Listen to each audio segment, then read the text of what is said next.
শুনবো যে মারা যাবে, তার চিকিৎসা করে কী লাভ এরকম, কিন্তু আমি তো মা হিসেবে এটা মানতে পারি না। চিকিৎসা যে নাই তা না, চিকিৎসা আছে, তবে টাকার দরকার, যা আমাদের কাছে নেই। পোস্টারে ছেয়ে যাওয়া শহরের দেয়ালে হঠাৎ একটি বিজ্ঞাপনে চোখ আটকে যায় আমাদের। এটি কোনো টুলেট কিংবা চাকরির বিজ্ঞাপন নয়, এটি একটি কিডনি বিক্রির বিজ্ঞাপন। সন্তানকে বাঁচাতে একটি করে কিডনি বিক্রি করতে চান মা বাবা। যা দেখে আমাদের মনে প্রশ্ন জাগে, ঘটনার সত্যতা কতটুকু একটু যাচাই করি। যেই ভাবা সেই কাজ, আমরা যোগাযোগ করি বিজ্ঞাপনে দেয়া নাম্বারে। কথা হয় বিজ্ঞাপনদাতা আলম হোসেনের সাথে। আমরা সরাসরি হাজির হই আলম হোসেনের বাসায় এবং কথা বলি এই হৃদয় বিদারক বিজ্ঞাপন নিয়ে। সাধারণত যে দেয়ালে পোস্টার লাগানো হয় সেখানে দেখা যায় টুলেট বা চাকরির বিজ্ঞপ্তি। আমরা দেখতে পেলাম যে আপনি কেন এই পন্থা? কেন এই পন্থা বলতে, আমার মেয়েটা খুব দীর্ঘদিন যাবতীয় অসুস্থ। তো আমাদের যত সঞ্চয় ছিল আত্মীয় স্বজনের কাছ থেকে ধার দেনা করে আমার মেয়ের চিকিৎসা করা হয়েছে।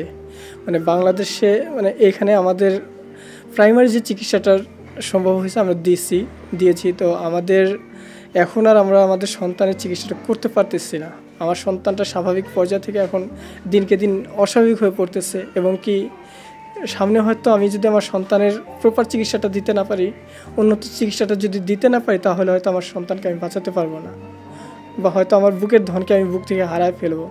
তো এই ভয়ে বা এই সংকোচ আমি আমার একমাত্র সন্তানকে বাঁচানোর জন্য কোথাও কোনো সহায়তা না পেয়ে বা কোনো মাধ্যম না পেয়ে আমি সর্বশেষ এই সিদ্ধান্ত উপনীত হয়েছি যে না, আমাদের কিডনি বিক্রি করে হলে আমার সন্তানকে চিকিৎসা করাবো, অন্তত আমার সন্তান যেন পৃথিবীতে টিকে থাকতে পারে।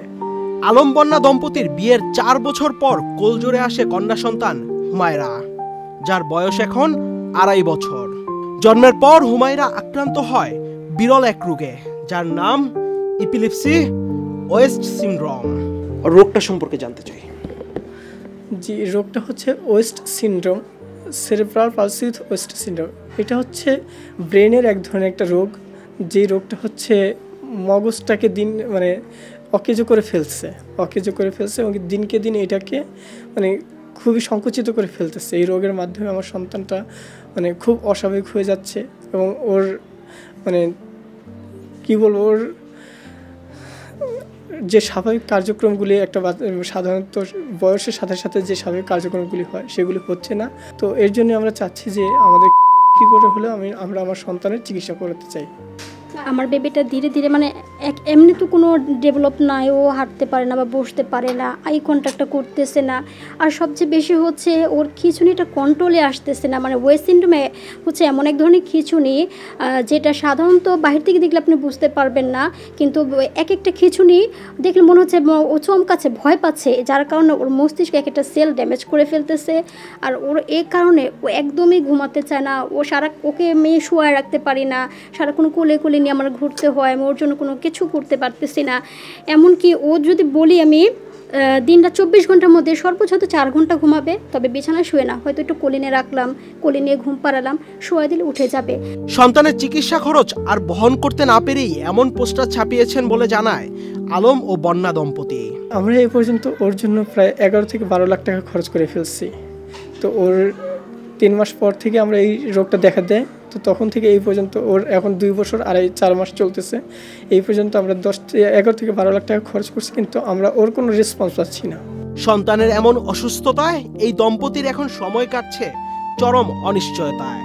ওর যে রোগটা ওয়েস্ট সিনড্রোম রোগটা, ওর যদি প্রপার ট্রিটমেন্ট আমরা না দিতে পারি, যদি ট্রিটমেন্টটা না হয়, যে একটা বাচ্চা 3 থেকে 4 বছর বেশি সার্ভাইভ করতে পারে না। এটা তো আমি যত দিন যাচ্ছে আমার আতঙ্কটা বেড়ে যাচ্ছে।